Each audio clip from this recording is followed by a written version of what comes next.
आज हम पढ़ने जा रहे हैं लॉ ऑफ मैस एक्शन। पीछे हमने पढ़ा है रिवर्सिबल एक्शन के बारे में। आपने ये बात हमेशा याद रखनी है कि यहाँ पर दो टर्म्स इस्तेमाल हुई हैं। एक है जी rate of reaction. Rate of reaction मैंने जैसे कि पीछे भी बताया हुआ है कि रेट ऑफ रिएक्शन का मतलब क्या है, स्पीड। कि रिएक्शन की स्पीड की बात हो रही है कि रिएक्शन स्लो चल रहा है कि आहिस्ता चल रहा है, कैसा चल रहा है, इसे हम कहते हैं rate of reaction, speed of reaction, rate of reaction. ठीक है ना, रेट ऑफ रिएक्शन तो क्लियर हो गया। इस तारीफ में लॉ ऑफ मैस एक्शन की तारीफ में दो टर्म्स आई हैं। एक थी rate of reaction, rate of reaction क्या होता है, स्पीड ऑफ रिएक्शन। ठीक है, और एक एक्टिव मैस है। एक्टिव मैस क्या होता है, एक्टिव मैस यानी कि ऐसा मैस जो एक्टिव है। फॉर एग्जांपल हमने हाइड्रोजन और ऑक्सीजन के दरमियान रिएक्शन करवाया और H2O बना। इसमें हाइड्रोजन के 2 मोल एक्टिव हैं और ऑक्सीजन का 1 मोल एक्टिव है, इस रिएक्शन में मौजूद है। ये दोनों 2 मोल जो उनसे हैं वो ऑक्सीजन के 1 मोल के साथ रिएक्ट करता है और H2O के 2 मॉलिक्यूल्स बनाता है। ठीक है ना। एक्टिव को आप ऐसे भी याद रख सकते हैं कि ठीक है, मिसाल आपके पास 100 रुपये हैं, 100 रुपये में से आपने 50 रुपये का नान चने ले लिए हैं। ठीक है, वो क्या है, वो एक्टिव है आपके लिए, आपने उसका इस्तेमाल किया है। ठीक है ना, और जो उनसे बाकी 50 रुपये बच गए हैं उनका आपने यूज़ नहीं किया, वो एक्टिव नहीं है, वो इनएक्टिव है, यानी कि नॉन एक्टिव कह सकते हैं, यानी कि जो उनसे एक्टिव नहीं है, अभी एक्टिव नहीं हुए। कि इसमें क्या, ऐसे मोल्स जो रिएक्शन में हिस्सा ले रहे हैं, ऐसे रिएक्टेंट्स के मोल्स, एक्टिव मैस हम किसे कहेंगे, ऐसे रिएक्शन ऐसे एलिमेंट्स के मोल, ऐसे एलिमेंट्स के मोल, ऐसे एलिमेंट्स हाइड्रोजन और ऑक्सीजन के एलिमेंट्स, ऐसे रिएक्टेंट्स के मोल्स जो रिएक्शन में हिस्सा ले रहे हैं, हम उसे कहेंगे एक्टिव मैस। ठीक है, और रेट ऑफ रिएक्शन किसे कहते हैं, speed of reaction. Active mass जो रिएक्शन में हिस्सा ले रहे हैं, ऐसे रिएक्टेंट्स के मोल्स जो रिएक्शन में हिस्सा ले रहे हैं, जो रिएक्शन को चला रहे हैं, जो रिएक्शन को प्रोसीड कर रहे हैं, जिनकी वजह से रिएक्शन चल ही नहीं सकता। ठीक है ना, हम उसे कहते हैं एक्टिव मैस। ये 2 H2, अगर आप यहाँ पर एक H2 ले लेंगे तो ये रिएक्शन नहीं चलेगा, ये रिएक्शन बंद हो जाएगा। जब 2 H2 लेंगे तभी ये रिएक्शन चलेगा, 1 O2 लेंगे तभी ये रिएक्शन परफॉर्म होगा, अदरवाइज ये रिएक्शन नहीं परफॉर्म होगा। 2 मोल्स ऑफ H2 और 1 मोल्स ऑफ O2 ये रिएक्शन को चला रहे हैं, ये रिएक्शन को प्रोसीड कर रहे हैं, आगे बढ़ा रहे हैं, इसलिए हम इसे कहेंगे ये एक्टिव मैसेज हैं। किनके, हाइड्रोजन और ऑक्सीजन के। ठीक है, समझ आ गई एक्टिव मैसेज की भी। और आप अभी भी ये भी बात याद रखना कि तमाम के तमाम लॉज, जितने भी लॉज हैं आपकी बुक में, वो सारे के सारे लॉज किससे, रिवर्सिबल रिएक्शन से ताल्लुक़ रखते हैं। इरिवर्सिबल रिएक्शन को कोई नहीं पूछता, ज़्यादातर रिवर्सिबल रिएक्शन को ही पूछते हैं लोग।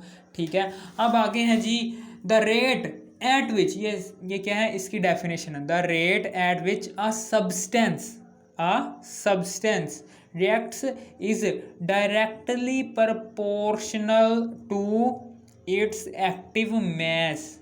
ठीक है ना, and the rate of a reaction is directly proportional to the product of the active masses of the reacting substances। ये क्या कह रहा है, ये कह रहा है the rate of a reaction, ये आ गया रेट, ये रेट आ गया, the rate of a reaction, the rate of a reaction आ गया। फॉर एग्जांपल ये चल रहा है रिएक्शन, ठीक है ना, ये वाला चल रहा है रिएक्शन। ठीक है, the rate of a reaction, for example यही रिएक्शन चल रहा है। ठीक है ना, the rate of a reaction, ये रेट आ गया, is directly proportional to the product. अब ये जो सा रेट है कौन सा, फॉरवर्ड है या रिवर्स है, आपको पता है ना। यहाँ पर तमाम के तमाम ला किससे ताल्लुक़ रखते हैं, रिवर्सिबल रिएक्शन से। अब रिवर्सिबल रिएक्शन या तो ये फॉरवर्ड हो सकता है या फिर रिवर्स हो। सबसे पहले हम बात करते हैं जी फॉरवर्ड की। ये फॉरवर्ड रिएक्शन है, वो क्या है, is directly proportional to the product of the active masses of the reacting substances. यानी कि जो उनसे रिएक्टिंग सब्सटेंसेस है, हमें पता है कि फॉरवर्ड रिएक्शन में ये वाली रिएक्टिंग सब्सटेंसेस हैं, फॉरवर्ड रिएक्शन में ये वाली रिएक्टिंग सब्सटेंसेस हैं, ये वाली जो उनसी आपने खुद ऐड की हैं, हाइड्रोजन और ऑक्सीजन। ठीक है, उनके प्रोडक्ट के, हाइड्रोजन और ऑक्सीजन के प्रोडक्ट के, directly proportional to the product of the active masses of the reacting substances. इनके हाइड्रोजन और ऑक्सीजन के प्रोडक्ट के इक्वल होते हैं। हाइड्रोजन के कितने मोल्स हैं? 2। हाइड्रोजन के 2 मोल्स हैं, जबकि ऑक्सीजन के यहाँ पर 1 मोल है। ये भी लाजमी बात लिखनी है, ठीक है, कि कितने मोल्स एक्टिव हैं। ये क्या है? इसका एक्टिव मैस, ठीक है। फिर इसी तरीके से अगर हम रिएक्शन की बात कर लें जी, जो सा फॉरवर्ड है, मिसाल के तौर पर the rate of a reaction, rate of a reaction, अब हमें फॉरवर्ड की तो बात कर लिया, अब रिवर्स की बात कर लेते हैं।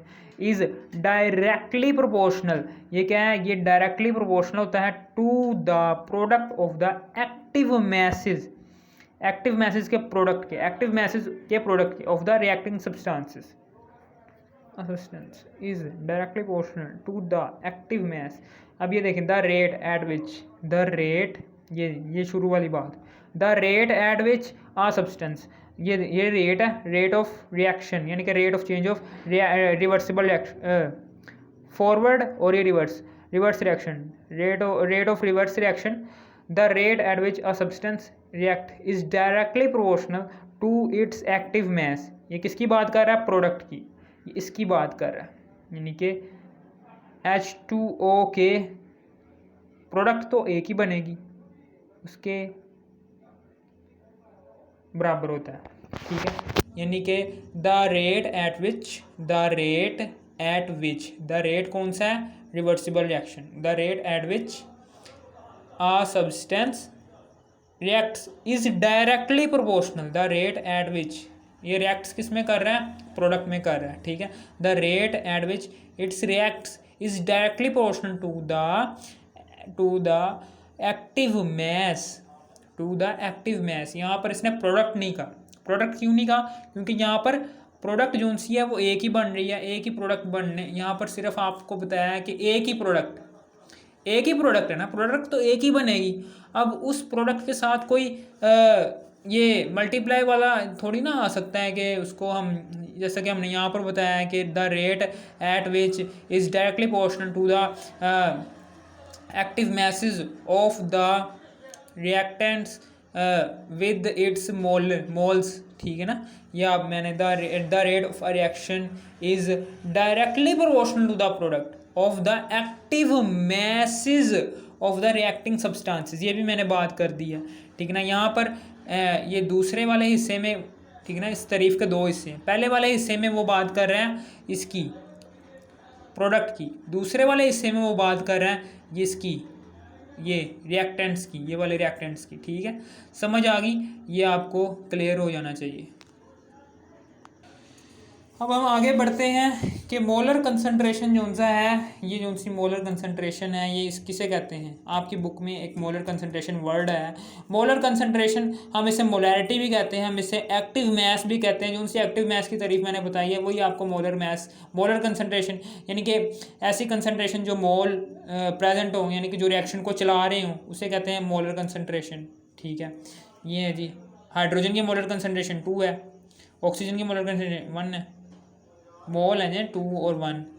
हम इसको एक्टिव मैस को एक्सप्रेस करते हैं ब्रैकेट से एक्सप्रेस करते हैं, इससे एक्टिव मैस को ब्रैकेट से एक्सप्रेस करते हैं, जबकि इसका यूनिट क्या है? मोल पर डेसीमीटर क्यूब, ठीक है। इसका यूनिट क्या है? मोल पर डेसीमीटर क्यूब, वही यूनिट है जो उनका मोलैरिटी का था यार, वही यूनिट जो मोलैरिटी का था, ठीक है। अब क्या होगा? अब ये A प्लस बी जो सा है ये आप इसमें रिएक्ट करेगा, A प्लस बी जो सा है, फॉर एग्जांपल आपकी बुक में कहा गया है कि A प्लस बी है, ये रिएक्ट कर रहे हैं और C प्लस डी बना रहे हैं, यानी कि KF और KR, ये KF और KR जो से हैं फॉरवर्ड, इसे हम KF को कहते हैं स्पेसिफिक, ये KF को कहते हैं specific rate constant of forward reaction, यानी कि फॉरवर्ड रिएक्शन में जो सा हम कांस्टेंट लेते हैं, स्पेसिफिक कांस्टेंट लेते हैं, वो हम लेते हैं KF। और जो सा KR क्या है? ये क्या है? स्पेसिफिक रेट कांस्टेंट, ये क्या है? स्पेसिफिक रेट कांस्टेंट है of reverse reaction, reverse reaction का, ये रिवर्स रिएक्शन का स्पेसिफिक रेट कांस्टेंट है, जबकि ये क्या है? ये फॉरवर्ड रिएक्शन का स्पेसिफिक रेट कांस्टेंट है, ये फॉरवर्ड रिएक्शन का कांस्टेंट है। आप ये भी स्पेसिफिक रहने दें, छोड़ो पर आप ये कह सकते हैं फॉरवर्ड रिएक्शन का ये कांस्टेंट है, ये रिवर्सिबल रिएक्शन का कांस्टेंट है, ठीक है। हमने ये के एफ और के आर क्यों लिखा है, ये इसलिए लिखा है क्योंकि ए प्लस बी जब ये फॉरवर्ड डायरेक्शन में जाएगा तो जो सा कॉन्स्टेंट हम इस्तेमाल करेंगे वो के एफ इस्तेमाल करेंगे। सी प्लस डी जो सी ये प्रोडक्ट्स बन रही हैं, और ए प्लस बी जो सा जब ये सी प्लस डी ये आपस में मिलते हैं, आपस में रिएक्ट करते हैं, तो फिर क्या बनाते हैं, ए प्लस बी, दोबारा से ए प्लस बी बनाते हैं, और इस दौरान जो हम कांस्टेंट इस्तेमाल करते हैं वो करते हैं रिवर्स रिएक्शन का कांस्टेंट। ठीक है, अब हमें पता चल गया कि ए बी और सी और डी, यानी कि ए बी सी डी जो उनसे जितने भी ये यहाँ पर ये लिखे हुए हैं, ये जो उनसी मोलर कंसनट्रेशन हैं, ये mole per decimetre cube, A B C D ये रिस्पेक्टिवली ये है ना, ये जितने भी ये रिएक्टेंट्स हैं, ये प्रोडक्ट्स हैं ए बी सी डी, इनकी जो सी मोलर कंसनट्रेंट्स हैं, इनके जो सी एक्टिव मैसेज हैं वो ये हैं, ए है, ये बी है, ये सी है, D with bracket, A with bracket, B with bracket, C with bracket और डी विद ब्रैकेट। अगर आप ब्रैकेट नहीं लगाएंगे तो आप ए बी क्या जाहिर कर रहे हैं, ये इस रिएक्शन के रिएक्टेंट्स हैं, जबकि सी डी क्या जाहिर कर रहे हैं, ये इस रिएक्शन के प्रोडक्ट्स हैं। ठीक है, समझ आ गई आपको। लेकिन जब आप ब्रैकेट लगा देंगे तो इसका मतलब क्या है कि अब आप बात कर रहे हैं किसकी, एक्टिव मैसेज की। ठीक है ना, एक्टिव मैसेज की, यानी कि यहाँ पर एक्टिव मैसेज तो लिखे नहीं हुए भाई, लिखे हुए हैं, क्यों नहीं लिखे, ये देखें, ये ऊपर एक है, ऊपर एक है, ऊपर एक है, ऊपर एक है। ठीक है ना, यानी कि ए और बी के एक एक मोल इस्तेमाल हुए हैं सी और डी प्रोडक्ट बनाने में, और सी और डी के एक एक मोल इस्तेमाल हुए हैं ए और बी रिएक्टेंट बनाने में। ठीक है, ये क्या है, ये इनके मोल्स इस्तेमाल हुए हैं। ठीक है ना, इनके रिएक्टेंट्स के, हम इसे कहेंगे ये क्या है, एक्टिव मैस है, यानी कि ए और बी का जो सा मैस इस्तेमाल हुआ है, जो सा एक्टिव मैस इस्तेमाल हुआ है वो हुआ है एक ए का और एक बी का, एक मोल ए का और एक मोल बी का। ठीक है ना, समझ आ गई। फिर आप इसी तरीके से आगे बढ़ते हैं। ठीक है, अब हमें पता चल गया है भाई, हमने पीछे भी बात की है, हम यहाँ पर मैं फिर दोबारा से बात कर देता हूँ कि एक्टिव मैसेज क्या होते हैं। एक्टिव मैसेज क्या होते हैं, एक्टिव मैसेज ये होते हैं कि रेट ऑफ फॉरवर्ड, ये जो सा है ये फॉरवर्ड भी होता है और रिवर्स भी होता है। ठीक है, ये रेट ऑफ, फॉर एग्जांपल हम ये नहीं लेते, फॉर एग्जांपल हम यहाँ पर लेते हैं जी कैल्शियम ऑक्साइड जब आप मिलता है किससे, बल्कि ये रहने तो छोटा सा रिएक्शन ले लेते हैं, मेरे इस बार जगह कम है। ठीक है, इसलिए तो हाइड्रोजन जो सा है ये जब आयोडीन के साथ मिलता है तो क्या बनाता है, HI। ठीक है, और फिर उसके बाद ये रिवर्स भी इस तरह से बना देता है। ठीक है ना, अब फॉरवर्ड डायरेक्शन में ये जो फॉरवर्ड डायरेक्शन है, ये जहाँ पर KF कांस्टेंट इस्तेमाल होगा। ठीक है, ये जो सा इसमें फॉरवर्ड डायरेक्शन में जो सा रिएक्टेंट इस्तेमाल हो रहे हैं, यानी कि ये फॉरवर्ड डायरेक्शन में जो से ये प्रोडक्ट्स बन रहे हैं, किसकी वजह से बन रहे हैं, हमारे जो से रिएक्टेंट्स डाले हैं उसकी वजह से, यानी कि हाइड्रोजन और आयोडीन के मोलर कंसंट्रेशन के प्रोडक्ट के डायरेक्टली प्रोपोर्शनल है ये forward reaction. The rate of a reaction is directly proportional to the product of the active masses of the reacting substances. ठीक है, समझ आ गई, ये रिएक्टिंग सब्सटेंसेस हैं। ठीक है ना, इनके डायरेक्टली प्रोपोर्शनल होगा। अब इसका दूसरा पार्ट है the rate at which a substance reacts, यानी कि द रेट एट विच, ये रिवर्स रिएक्शन की बात कर रहा है इसमें, ये पहले वाले रेट में, the rate at which a substance reacts is directly proportional to its active mass, यानी कि इसके एक्टिव मैस के बराबर है, सिर्फ इसके। ठीक है ना, चूँकि ये यहाँ पर प्रोडक्ट एक ही बनेगी, एक ही प्रोडक्ट के एक्टिव मैस के बराबर है। ये चूँकि एक मोल इधर है, एक मोल ये है। ठीक है ना, मैंने आपको समझाने के लिए लिखा हुआ है कि एक मोल हाइड्रोजन एक मोल आयोडीन के साथ मिलेगी तो 2 मोल ऑफ हाइड्रोजन आयोडाइड बनेंगे। फिर इसी तरीके से ये क्या है, ये मोल्स को जाहिर करें। ठीक है, इस तरीके से हम इसको जाहिर कर सकते हैं। ठीक है, मैंने वही बात नीचे से यहाँ पर समझाई हुई है कि हम इस AB को, ये मैंने क्या मैथमेटिकली जनरल तरीका यहाँ पर मैंने बयान किया हुआ है, ये मैंने इन आम लाइफ यानी कि केमिस्ट्री की शक्ल में यहाँ पर समझाया हुआ है। यहाँ पर मैंने इन जनरल बात की हुई है कि रिवर्सिबल रिएक्शन फॉरवर्ड रिएक्शन है। ठीक है ना। फॉरवर्ड रिएक्शन, ये वाला रिएक्शन फॉरवर्ड रिएक्शन है, जिसमें फॉरवर्ड रिएक्शन को कौन चला रहा है, ये वाले दो बंदे चला रहे हैं, ए और बी, ठीक है ना। इन दो बंदों की वजह से ये रिएक्शन चल रहा है, अदरवाइज नहीं चलेगा। तो ये दोनों ही हम लिखेंगे यहाँ पर, ए बी तो लिख लिया क्योंकि इन्होंने ही तो चलाना है ये रिएक्शन, ए बी लिख लिया। अब यहाँ पर बात करनी क्या है, अब यहाँ पर ए बी तो हमने लिख लिया है, लेकिन अब इनके मोल्स की बात करने के लिए हम यहाँ पर ब्रैकेट भी लगाएंगे ताकि पता चल सके कि कितने कितने मोल्स हैं। एक मोल इसका है, एक मोल इसका है, ठीक है। अब चूंकि ये फॉरवर्ड है, ये फॉरवर्ड डायरेक्शन में है, इसलिए हम इसका में जो सा कॉन्स्टेंट इस्तेमाल करेंगे वो ये के एफ इस्तेमाल करेंगे। फॉरवर्ड डायरेक्शन में के R F is equal to K F A और फिर बी, इसके साथ जो उनसे मोल हैं वो ये ऊपर आ जाएंगे। फिर इसी तरीके से rate of reaction, reversible reaction is directly proportional to the product के एक्टिव मैसेज के हासिले ज़रब के, ठीक है ना, डायरेक्टली प्रोपोर्शनल होता है, ठीक है। अगर प्रोडक्ट ए के एक्स से ज़्यादा है ना तब भी वो प्रोडक्ट बन सकता है, ठीक है ना। अगर प्रोडक्ट दो हैं तो फिर वो प्रोडक्ट बन सकते हैं, यानी कि यहाँ पर हम मल्टीप्लिकेशन का साइन इस्तेमाल कर सकते हैं इन दोनों के दरमियान, ठीक है। यहाँ पर अब चूंकि यहाँ पर प्रोडक्ट दो हैं इसलिए प्रोडक्ट दोनों लिख दी, सी और डी।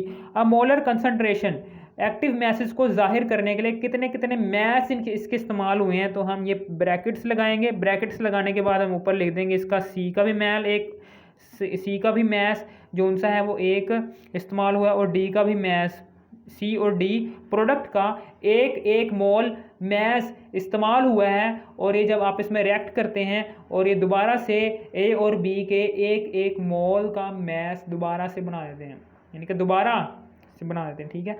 अब यहाँ पर चूंकि ये क्या है, ये रिवर्स है, ये पीछे की तरफ गया है, तो यहाँ पर जो सा कॉन्स्टेंट आएगा वो के आर आएगा, के आर आ गया, तो ये जो सा डायरेक्टली है ये इज इक्वल टू में तब्दील हो जाएगा, इज इक्वल टू के आर सी डी, ठीक है। अब इसी तरीके से यहाँ पर ये दोनों बातें समझ आ गई। अब के एफ की भी मैंने बात कर दी थी और के आर की भी मैंने बात कर दी थी, तो समझा दिया था मैंने।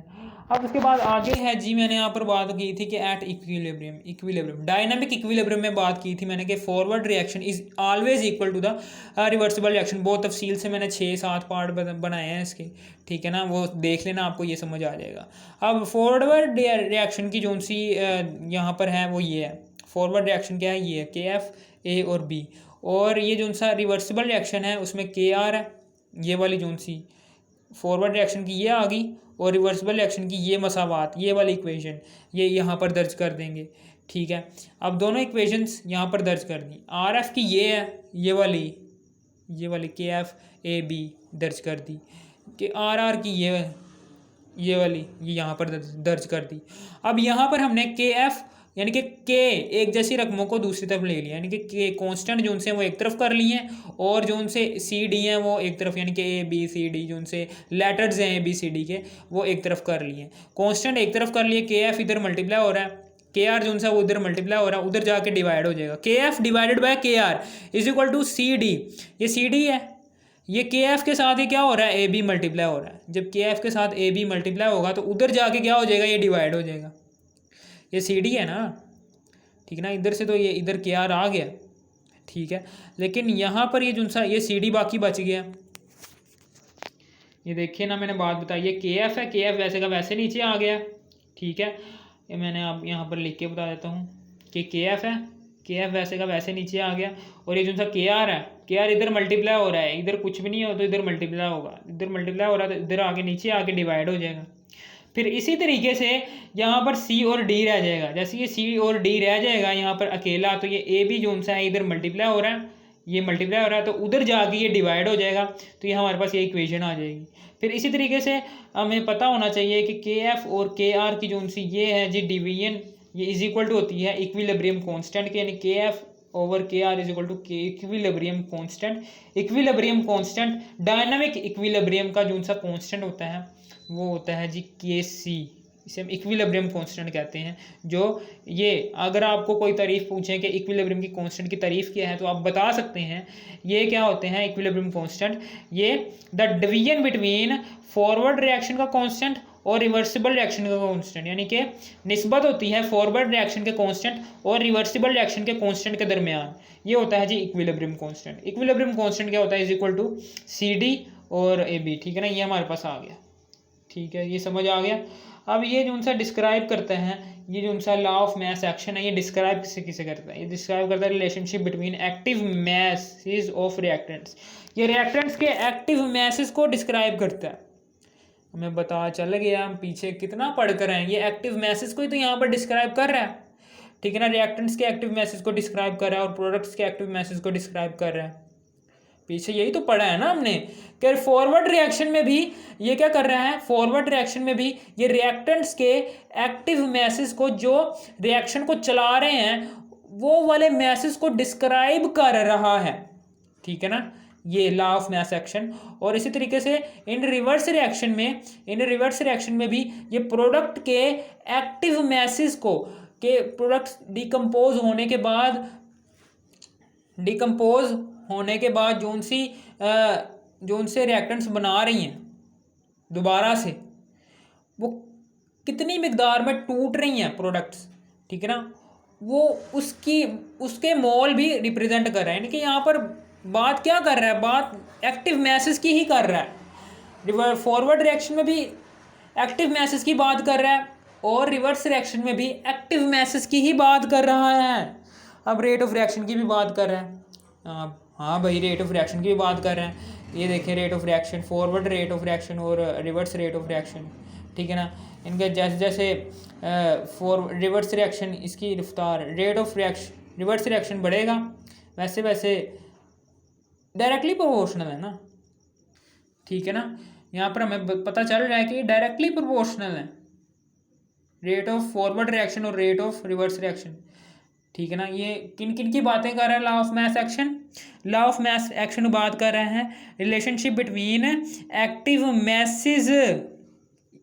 मैसेज की बात कर रहे हैं, relationship between active masses of reactants, यानी कि रिएक्टेंट्स के एक्टिव मैसेज के रिलेशनशिप की बात कर रहा है, एक्टिव मैसेज की भी बात कर रहे हैं, और रेट ऑफ फॉरवर्ड रिएक्शन और रेट ऑफ रिएक्शंस की भी बात कर रहे हैं। हमें पता चल गया रेट ऑफ फॉरवर्ड रिएक्शन और रेट ऑफ रिवर्स रिएक्शन, ये दो बातें कर रहे हैं डिस्क्राइब। ये भी एक शॉर्ट क्वेश्चन बन जाता है कि लॉ ऑफ मास एक्शन किन किन चीज़ों की बात कर रहा है। हमने बता देना है कि एक तो ये रिवर्सिबल रिएक्शन, एक तो ये रेट ऑफ रिएक्शन की बात कर रहा है, और दूसरा ये कि ये बात कर रहा है जी इसकी मोलर कंसंट्रेशन की या फिर मोलैरिटी की या फिर एक्टिव मैसेज की, रिएक्टेंट्स और प्रोडक्ट्स की, ठीक है, रिएक्टेंट्स और प्रोडक्ट्स की एक्टिव मैसेज की के जो उनसे वो रिएक्शन में हिस्सा ले रहे हैं। ओके, ये समझ आ गई आपको, ये आपको क्लियर हो गया, ठीक है ना, ये सारा कुछ आपका क्लियर हो गया अब, ठीक है। ओके, एक लाइक ज़रूर ठोकना इस वीडियो को अगर पसंद आ गई हो गलती से आपको, ठीक है।